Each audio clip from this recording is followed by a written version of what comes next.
if you focus on the consequences of getting things done, you'll find you're a lot more productive and have a lot better results. Welcome to Rochester Business Connections, powered by Balbert Marketing, LLC, where I get the chance to chat with Rochester, New York's very best business owners, entrepreneurs, and thought leaders. I am your host, Ben Albert. Don't forget to subscribe, and remember, we don't do advertisements. My fee for this show is simple. If you gain value from the episode, personally share with a friend and explain your favorite part. Let's get started.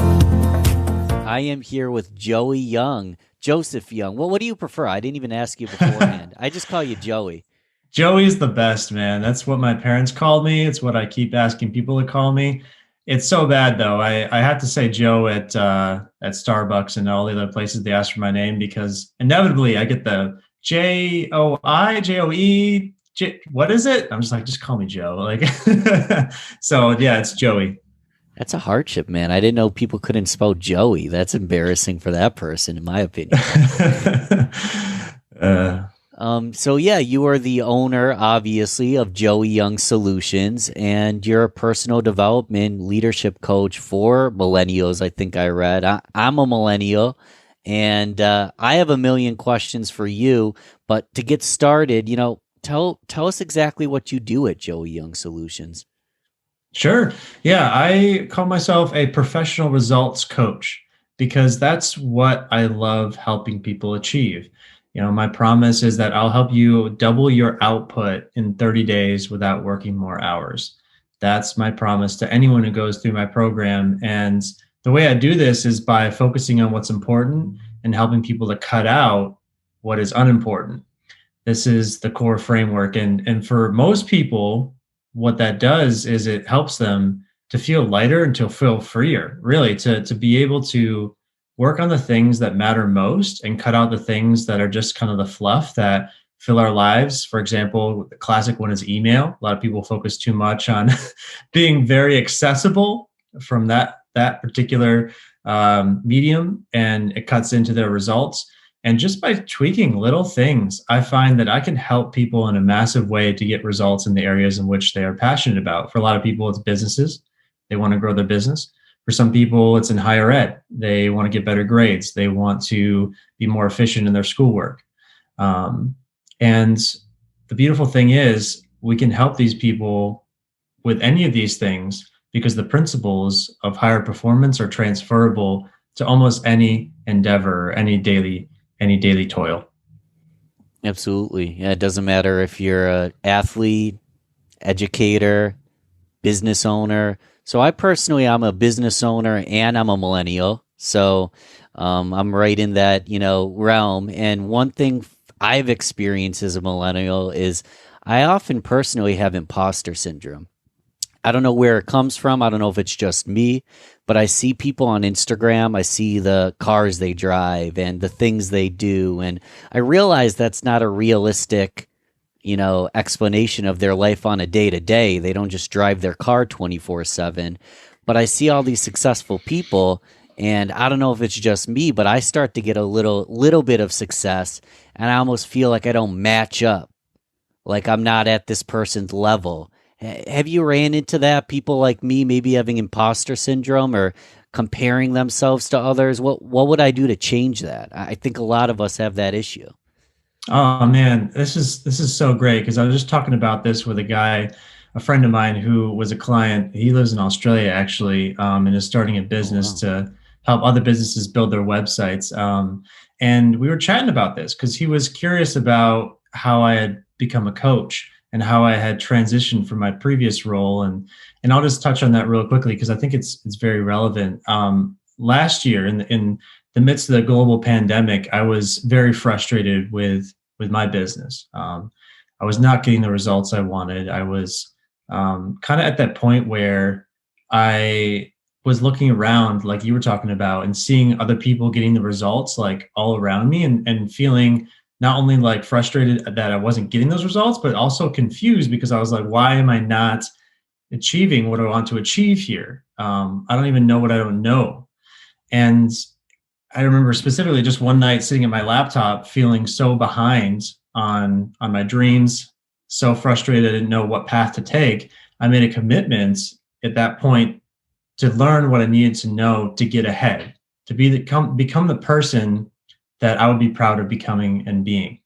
And what that launched me on was a learning journey to figure out what these people I admired, who these people I admired, what they were doing.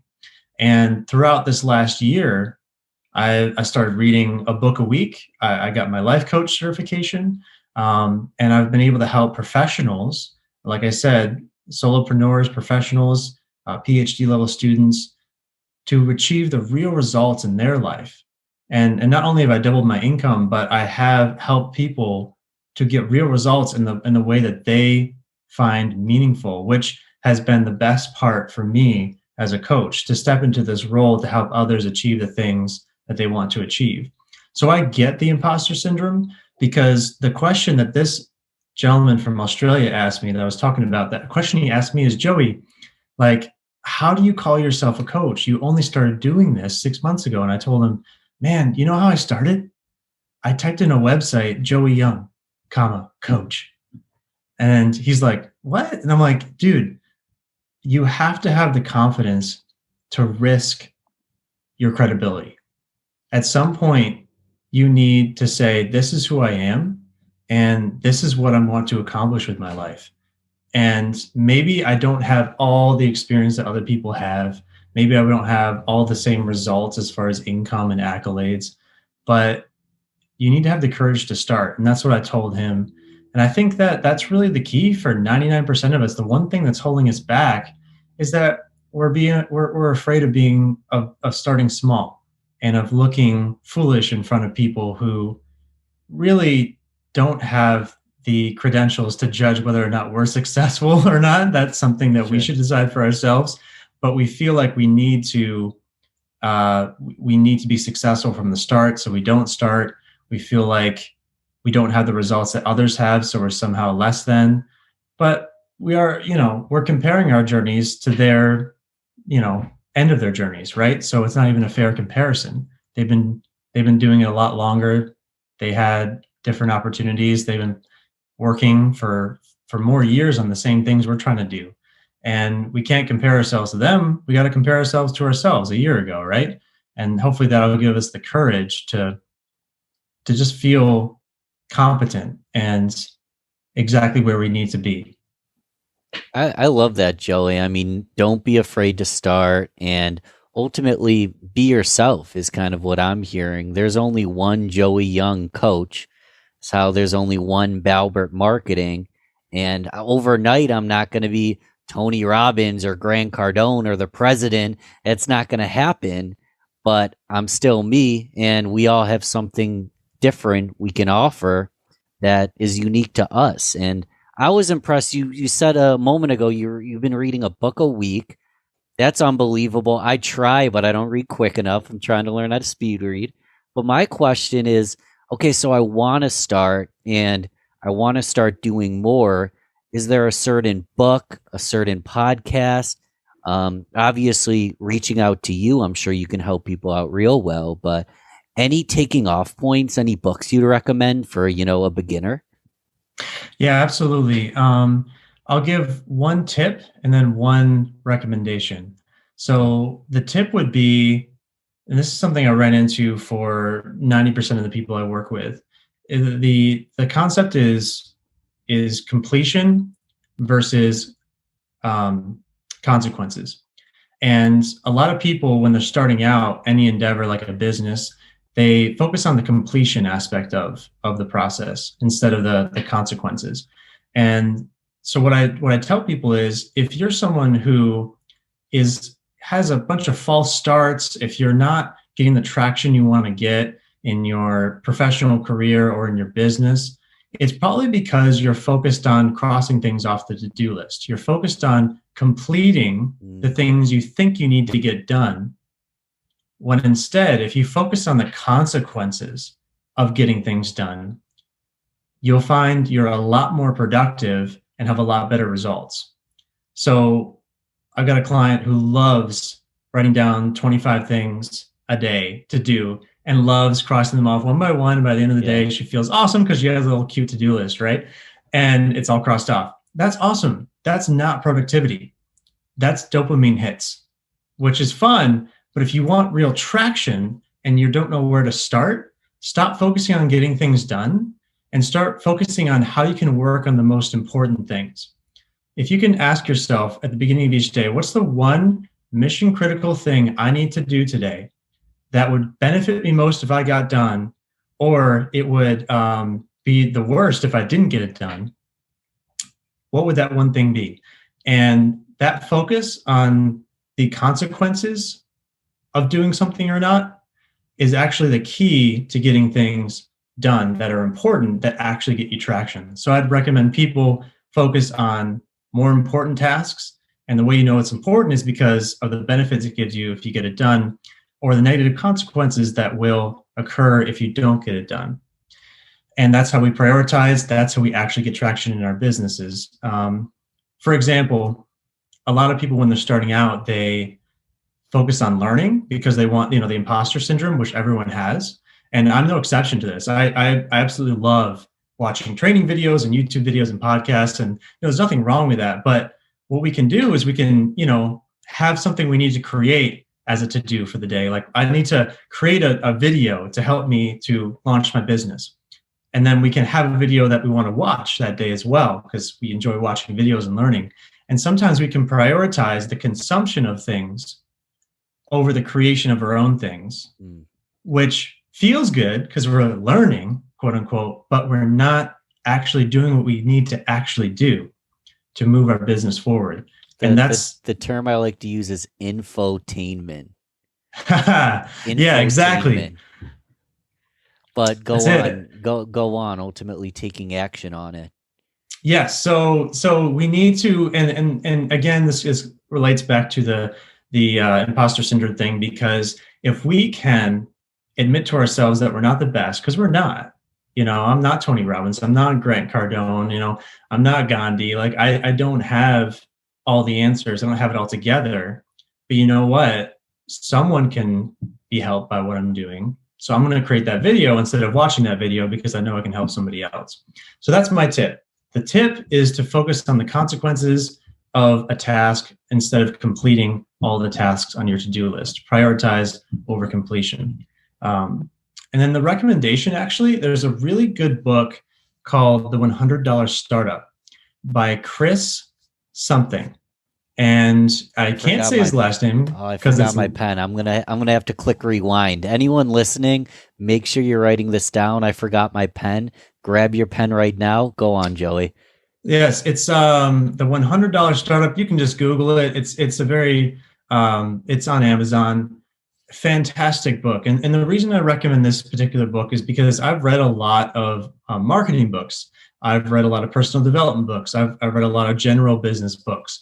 What this one does is it helps you to understand the basics of what it is to start a business super lean and to prioritize the things that need to get prioritized first. Because a lot of people are stuck in the sort of phase of like, you know what, I like helping people do this, but I don't know how to market that, or I don't know how to put that into a product or an offer. I don't know my value proposition. And what the book does, it really guides you through the specifics of developing that core sort of MVP, minimum viable product. And I find that very useful for a lot of people who are on the entrepreneur journey specifically. Like I said, that's not everyone I work with, but it's one of the most useful books I've found. And I would recommend it to anyone thinking of doing a side hustle or starting a business. No, that sounds incredibly useful because from my experience, some of the most talented business people I've ever met, I've never met someone so good at what they do. But when it comes to describing what they do and their mission and their vision and the higher level stuff, that's where a lot of people struggle. So if I'm a good business owner, but someone asks me what my why is or my vision statement or something like that, is that addressed in the book, or am I a little bit off card here? So it helps you to, in that book specifically, it helps if you have a passion and you want to start a passion-based business, it's a good way. It's a good tool to distill that passion into a business, into an actual product, which is not for everybody. I mean, if you don't want to monetize your habit that you just love doing, then great, go ahead and do it. Um, but as far as I think what you're getting at and clarifying your marketing, yes, it is extremely helpful for that, because I think a lot of books kind of go on and on about how to create a pitch and how to do a sales video, sort of the Russell Brunson sort of like ClickFunnels type stuff. It's really in depth with that and way too much information for a beginner. This book is just really good at taking you from where you are now to having that minimum viable product and getting income as soon as possible, which is the point of a business. I feel like a lot of people feel bad about asking for money in the beginning, or they feel like they don't know how to they don't feel confident in offering a product or something until they feel like it's perfect, and that holds them back. And it's a business. You got to make money. You prioritize that, and the rest of the things fall into place. If you don't want to be a business owner, don't be a business owner. You don't have to. That's fine. It's not for everybody. But if you want to be a business owner, you got to make money, and you got to be able to offer people a specific solution to their pain point.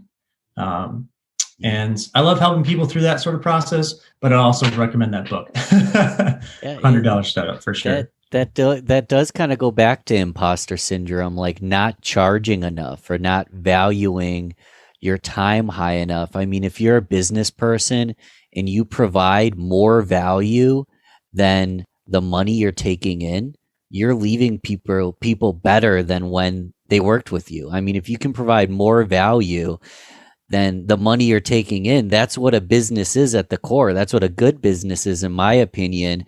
And yeah, there's a lot of people struggle charging enough, or they have a passion, but they don't know how to monetize it. It can be difficult. I know you have plenty of information online, and it continues to grow. Where do people show up and ultimately get coaching or feedback or watch videos or anything? Like, how do we get to know Joey better? Where should we go? Yeah, man. Well, the easiest place to start would be my website, joeyhyoung.com.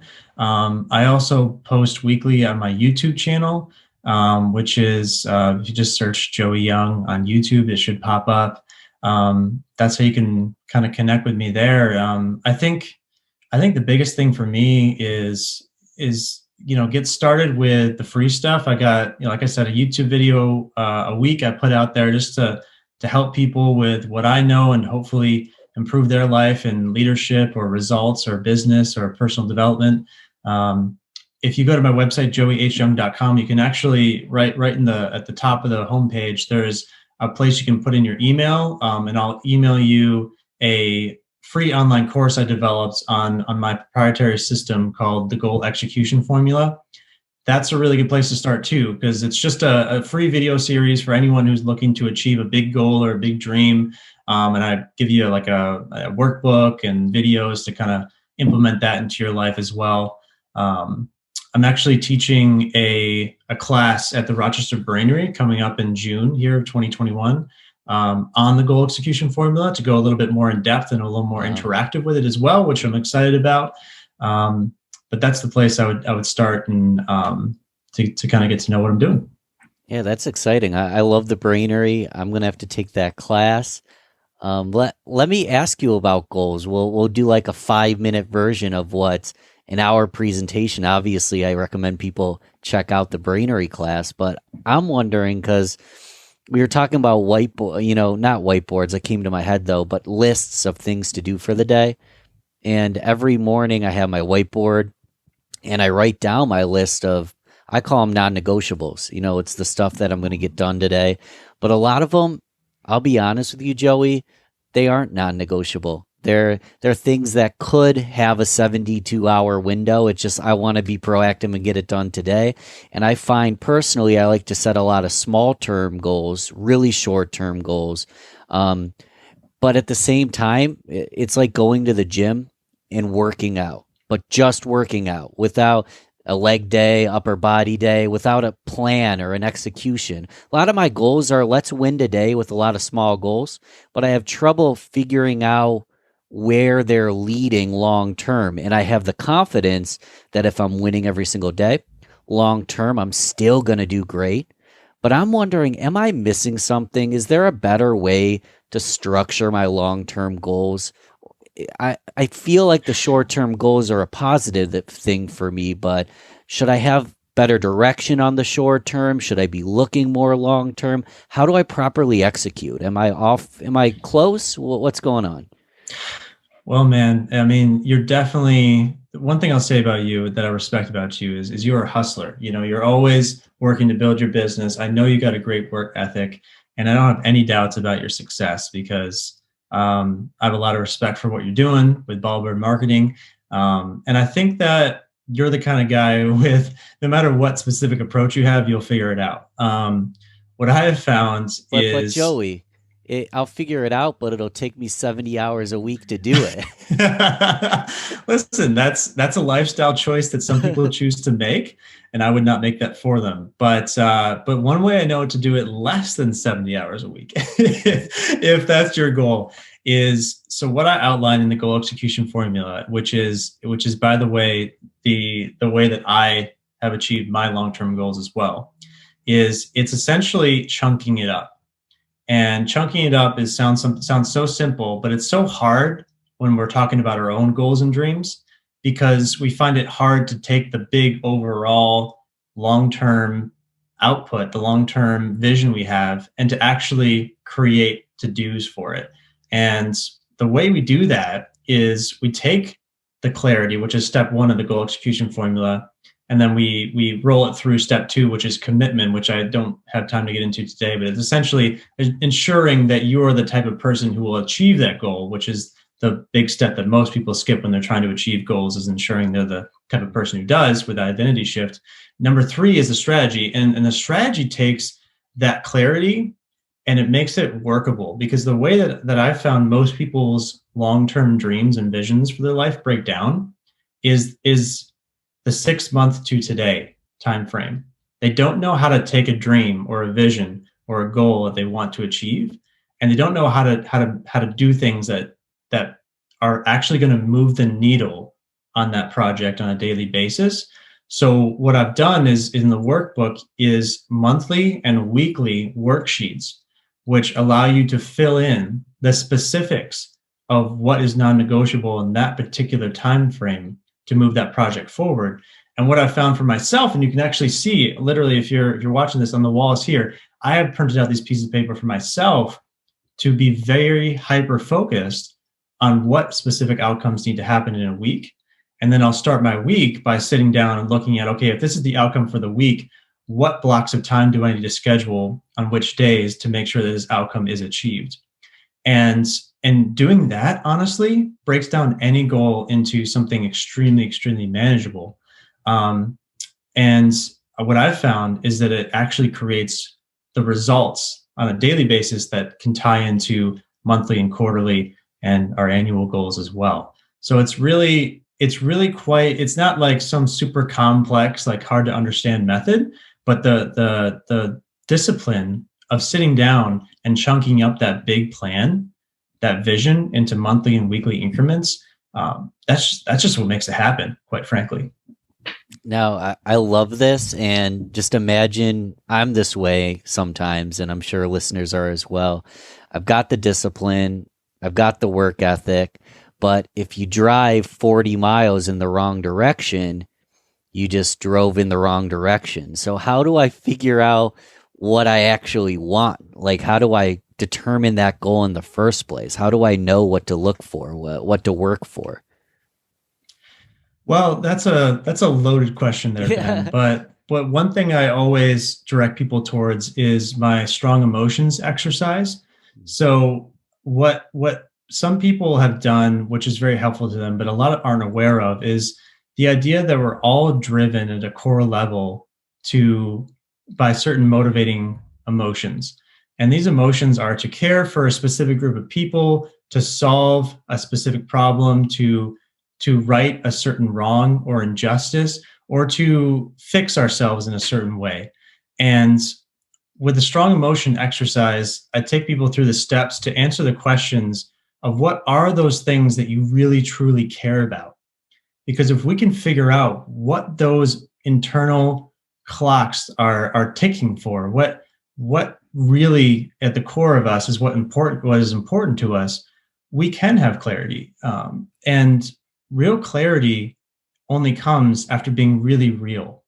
And you need to tap into those strong emotions to be very real with yourself and know what your next step is. And I would say that is one of the biggest factors that crushes new businesses and new ventures and people's careers is they think they care about something but they don't.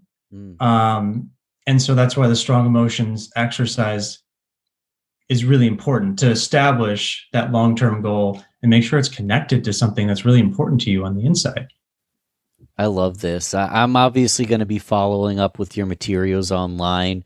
I like asking these questions. I feel like if we dig too deep, we'll lose people. So let's get a little lighthearted and just talk about Rochester for a minute here, because I know personally I'm born and raised Rochester. The show's called Rochester Business Connections. I talk about it all the time. Obvious. I love Rochester. I'm curious, are you from Rochester? And tell me a little bit about your loves or even hates about the Western New York region. Oh, awesome, man. Well, I'm happy to talk about Rochester because I do indeed love Rochester. I've lived in Rochester all my life, except for a 3.5 year stint in Sydney, Australia, where I went to college and traveled around the world for a bit. I've lived here and I've loved it. And I came back to it. Let's slow down. So Sydney, Australia for 3.5 years? Yeah, from when I was 20 to 24 years old, I lived in Sydney.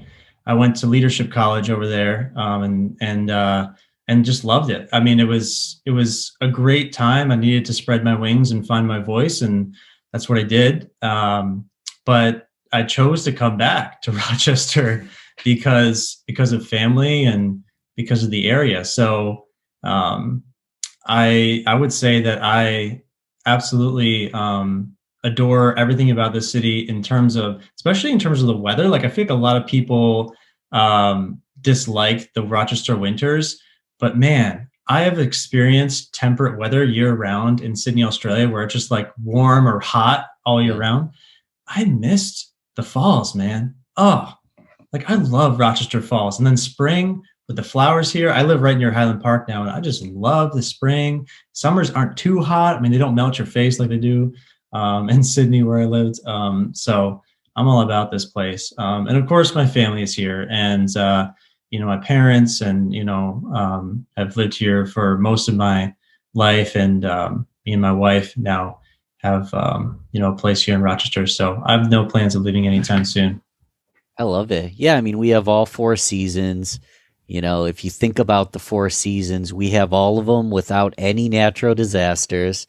I'm curious because Sydney, Australia, we're talking like a 20-mile plane ride or something crazy like that. You're very far away from Rochester. Have you ever done like a comparative analysis? Like what is amazing about Australia? What's amazing about Rochester? Is there overlap? Is there a lot of cultural differences? I don't know if you've Yeah, done man. this I mean, before, man, but I'm thinking like a chart. I'm thinking of one of those charts with like a comparative analysis of the two. I would say the biggest differences in terms of the people is Australians are so laid back. Yeah. Like it was so nice to talk to a true Aussie and just experience the lack of worry that is that person's experience of life. So incredible. I think that one of the beautiful things about Sydney was it actually introduced me to great coffee. And I know there's good coffee in Rochester, but no one does coffee like the Aussies. Like they have I mean, every single street corner in the city of Sydney has a unique boutique, beautiful, great quality coffee shop that I just love.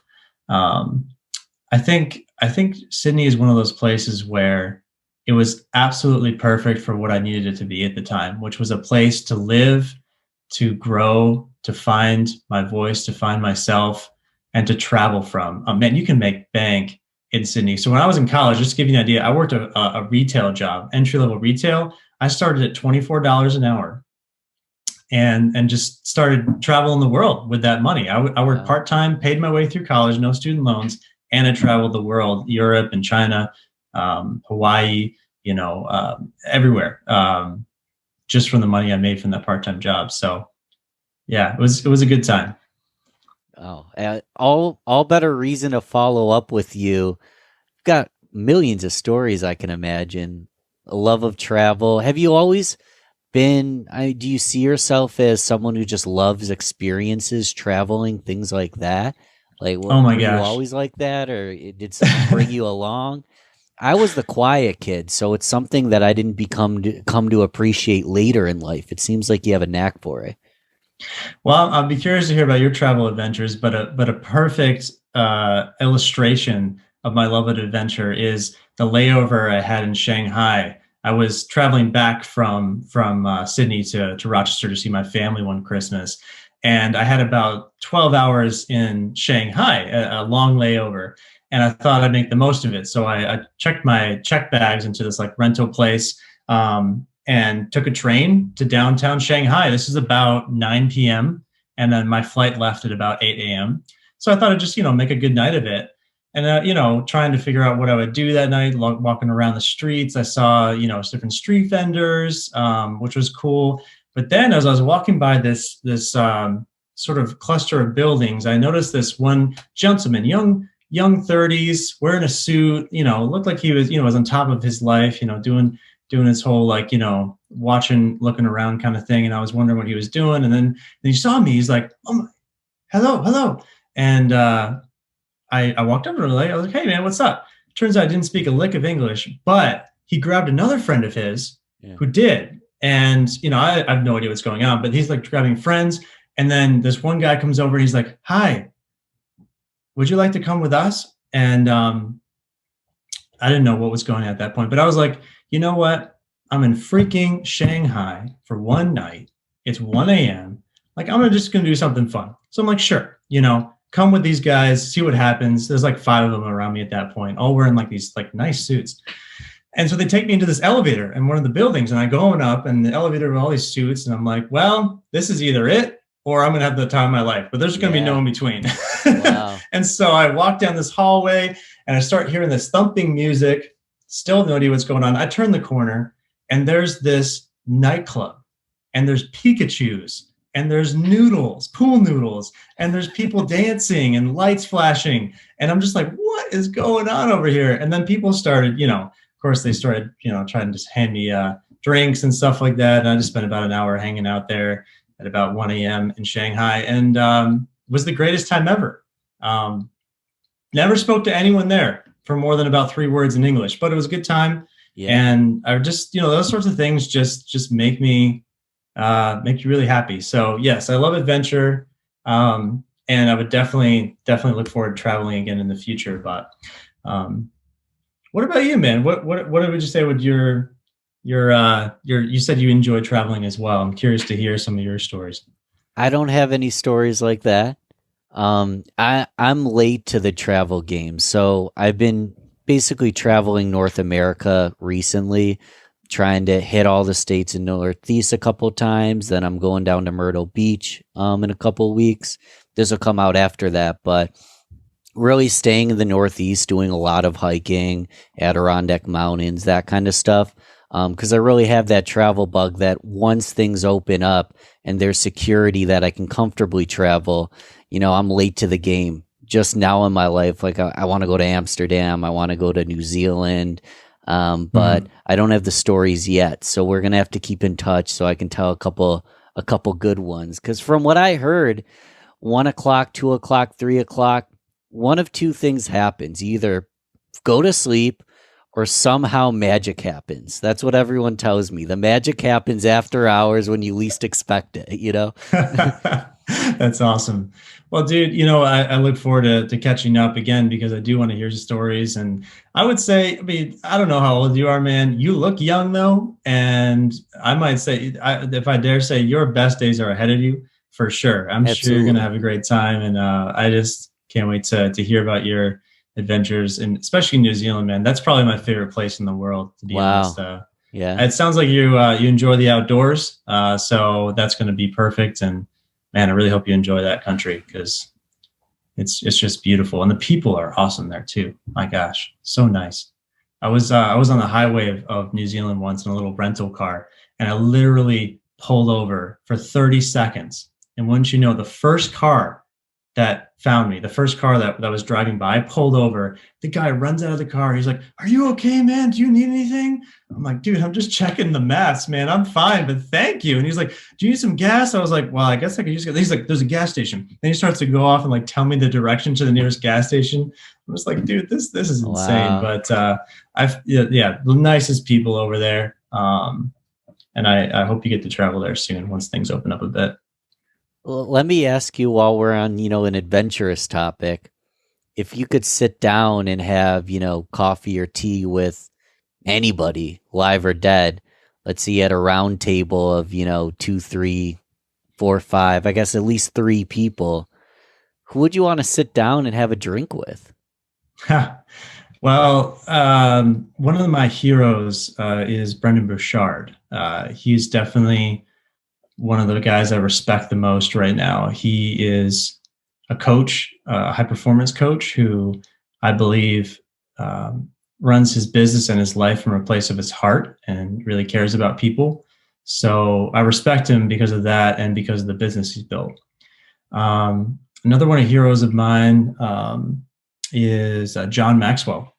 John Maxwell, Brian Houston, two incredible leaders that I've had so much respect for. Anyone who can lead for decades and remain in their integrity and build incredible organizations, I have massive respect for. Tony Robbins, would love to meet that man, of course, as well. I just have such respect for him and what he's been able to accomplish. Yeah, it's a good question. I think what I value is people who are able to talk the talk and walk the walk. Integrity is a high value for me. So I want to hang around people like that for sure. Yeah, people that have accomplished what I'm looking to accomplish. And it's not that, again, imposter syndrome. It's not that I haven't gotten there. It's not that I won't get there, just that I haven't got there yet. And to be able to sit down with someone like a Tony Robbins, who's been doing this at a highly ethical, high integrity level for 30 years, that's an experience I definitely cherish. I'm with you. Yeah, I think it's they say don't meet your heroes, but I guess I haven't met enough of my heroes to not want to meet the rest yet. So, what about you, man? What's the round table look like for yourself? I've asked this question. I've never thought about the answer. I guess since we're on it, I'd put Tony Robbins in there. I'd want Michael Jordan there. Resilience, winning, determination, first one in, last one out. Michael Jordan, Kobe Bryant are kind of a combo platter on that one. I'd gladly sit down with either of them. I'd kind of want Gandhi at the table. Gandhi would be a great person to have at the table because you think of like a Tony Robbins or you think of a Kobe Bryant, these massively high achievers at, physical level and, business. And someone like Gandhi I feel like you got to be asking the question, does this make me happy? Am I stepping on toes? Having Gandhi at my corner would probably help me stay humble. Because I find with all the business people I look up with, there's little humbleness in a lot of them. They're the best in the world. They're the richest in the world. They have the beautiful lives and the beautiful wives. But to have Gandhi or a Jesus, someone sitting at the table to be like keeping me straight, I think would be massively beneficial to have on my team. Mother Teresa. Again, Gandhi, so Michael Jordan or Kobe Bryant, Mother Teresa or Gandhi, kind of a yin and the yang in terms of their skill sets, and kind of wish I had thought this through. I asked the question. I don't know the answer to it. But let me try to think of one more. I think that's a good start, right? I love that. I think you nailed a lot One of thing I want good to one people. one thing I want to add is so I don't know if I would choose Tim Grover.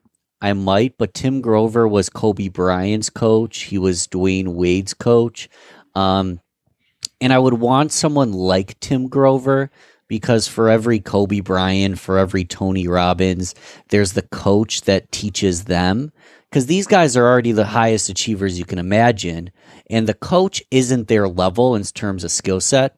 But without the coach, they wouldn't have the ability to level up a little bit. So I want to talk to the hero, but I also want to Hmm. talk to the guy who's coaching the hero because they have something that, you know what I'm saying. You probably understand better than me as a coach. Oh, well, it's not my job to do people's job or to know what they know. It's my job to help them get the results that they want to get. The PhD students that I'm coaching, I couldn't, they could spin circles around me if they wanted to, as far as grades for sure, and Yeah, the topics they specialize in. But yeah, um, but there's a difference in specialty. The skill to help people get what they want is a skill in itself. I love it. We're gonna sake of time move to the rapid fire round. This is one of my favorite parts because easy, either or, fill in the blank questions, just to get to know you a little bit better. Sound good? Love it. Awesome, man. How about coffee or tea? That's a tough one. Coffee to start the day, tea to keep the caffeine levels down. So both. Love it, love it. What about cats or dogs? Cats. What about Android, iOS? iOS for days. Okay, that's the polarizing one, man. It's iOS users are they're a passionate bunch. Yeah, hopefully I'm not bashing anyone, but for me, it's the superior ecosystem from what I've come to experience. Are those AirPods you got in as well? AirPod Pros, sir. Yes, indeed. Yeah. and and yeah, this is proof. I'm talking to you on my MacBook with my AirPods. I'm deep in the walled garden, man. So if you want me out, you got to throw a long rope. This is a longer answer question, I suppose, but biggest struggle you're personally facing? I mean, you're obviously not perfect, but is there anything that you're still perfecting? Anything you're working on? Dude, it's a great question, and without responding with a whole thesis or novel, I think the as far as this last week and what I've been thinking about the most is actually my marriage.